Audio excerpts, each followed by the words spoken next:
E pegando o gancho na campanha Março Lilás, que trata da saúde feminina, os órgãos de saúde também decidiram promover neste mês a campanha Março Azul Marinho, para lembrar os homens aí sobre os cuidados preventivos sobre o câncer coloretal. A cada ano, 40 mil novos casos da doença são registrados no país e muitas vezes a doença poderia ser evitada com mais consciência e informação. E para falar desse assunto, eu chamo agora o repórter Paulo Ricardo, que está aí com especialistas e vai dar as informações para a gente. Boa tarde, Paulo. Boa tarde a todos que nos acompanham no Boletim Legislativo. Sem dúvidas nenhuma, são informações importantes que precisam, ser entregues à população. O câncer de colo retal, ele é o terceiro que mais afeta a população em geral, por isso que esse tipo de campanha é fundamental. E quem vai trazer mais informações sobre o tema é o Dr. Túlio César, ele que é oncologista clínico.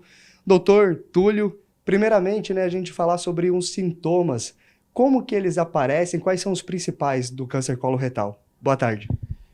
Boa tarde. Os sintomas variam muito de acordo com o estágio que a doença é diagnosticada, mas quais são os sinais de alerta para um paciente procurar um médico pensando na possibilidade de um câncer de intestino grosso, do intestino seja do cólon ou do reto. Então, se o paciente tem uma diarreia crônica, ou seja, um intestino que está mais solto do que o comum, de uma forma crônica, por alguns meses, isso é um sinal de alerta. Se, pelo contrário, o intestino está mais preso do que o comum, também de uma forma crônica, por vários meses, isso é um outro sinal de alerta. Se o paciente tem eliminação de muco, sangue nas fezes, isso é um outro sinal de alerta. Ou mesmo se o paciente tem uma dor ao evacuar, ou mesmo de uma forma mais inespecífica, um emagrecimento desmotivado, são situações que devem chamar a atenção desse paciente para procurar um médico para investigar o motivo desse sintoma. E quais que são os fatores de risco, para poder desenvolver o câncer coloretal? Certo. A gente tem muita associação dos hábitos desse paciente no desenvolvimento da doença. Então, um paciente que tem uma dieta rica em alimentos com proteína animal, carne vermelha, ou mesmo os alimentos ultraprocessados com carne animal, seja uma salsicha, um hambúrguer, e que tem uma dieta rica, pobre em fibras, então pobre em salada, pobre em fruta, em alimentos integrais, paciente sedentário, que aí depois vai estar acima do peso, sobrepeso, obesidade, um paciente que tem o hábito de fumar, um paciente que tem um hábito de tomar bebida alcoólica de uma forma crônica e excessiva, são os principais fatores de risco para esse tipo de doença. Na menor parte das vezes, está associado, 5% dos casos, vamos dizer, assim, a casos hereditários. O paciente herdou do pai, da mãe ou de ambos, um risco aumentado para a doença. Esses são os principais fatores de risco para a doença. E falando um pouco sobre os exames, para poder fazer a checagem, geralmente, quais são os exames que detectam, esse tipo de doença? Então, a gente tem duas situações importantes, distintas. Uma é quando o paciente está com um sintoma que levanta a suspeita, esses sintomas que eu falei no início. Aí é importante você fazer, por exemplo, uma colonoscopia, que é um exame de endoscopia, como a gente já vê com maior frequência, do intestino, por trás ali.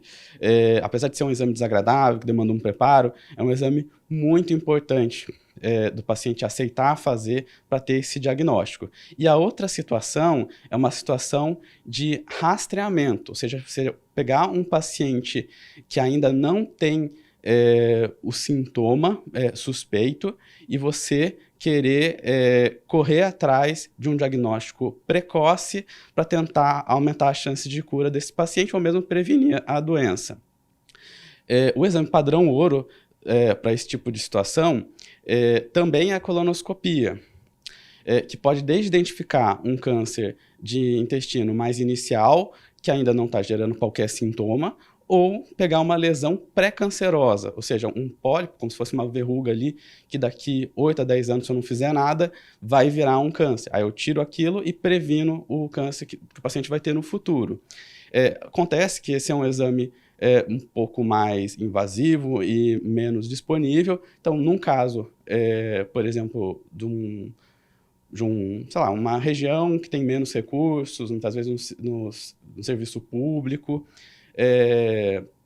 para rastreamento, né, para tentar fazer um check-up oncológico dessa parte, pelo menos fazer uma pesquisa de sangue oculto nas fezes anual, e se o paciente tiver o sangue oculto nas fezes positivo, aí eu consigo selecionar esse paciente para fazer uma colonoscopia.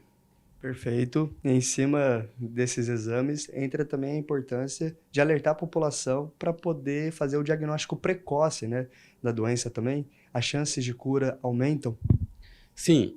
Então, voltando para a questão do rastreamento, o exame padrão ouro a colonoscopia é a maneira melhor da gente fazer esse rastreamento. Existem outros exames, como uma pesquisa de sangue nas fezes anual, e a partir de que idade que a gente vai fazer isso?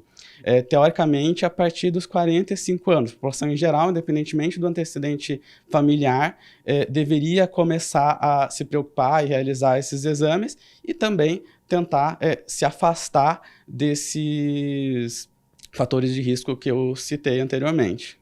Perfeito. Para a gente poder finalizar, prevenção é sempre o melhor caminho? Sim, com certeza.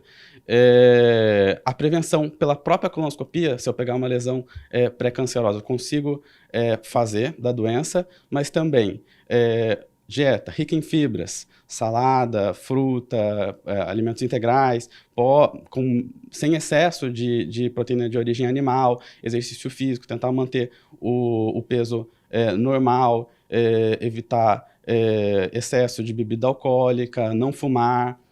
São medidas importantes para a prevenção não só de uma série de outras doenças cardiovasculares, mesmo outras doenças oncológicas, mas também para o câncer de colo. Perfeito. Muito obrigado, Dr. Túlio. Então, devolvo para você aí nos estúdios. Um abraço. Muito obrigado pelas informações, Paulo, e fica aí o recado. Saúde é fundamental e prevenir sempre é o melhor caminho.